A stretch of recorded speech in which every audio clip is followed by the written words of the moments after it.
समर्थांनी मनाचे श्लोक लिहिले. संत महात्म्यांचं वैशिष्ट्य असं आहे की ते मनापासून आधी स्वतःला तयार करतात आणि मग इतरांना उपदेश देतात.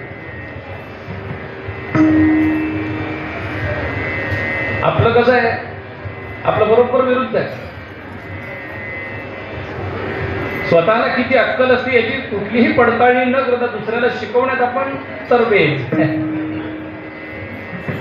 संत महात्मे आधी तपश्चर्या करतात, साधना करतात आणि मग जगाला उपदेश. जगाच्या कल्याण संतांच्या विभूती देह कष्टविती परोपकारे. जगाच्या कल्याणाकरता संतांच्या विभूती अवतरित होतात. देव सुद्धा अवतरित होतात आणि संतही अवतरित होतात. देवाचं आणि संतांचं उद्दिष्ट ठरलेलं आहे आणि त्याप्रमाणे ते अवतरित होतात.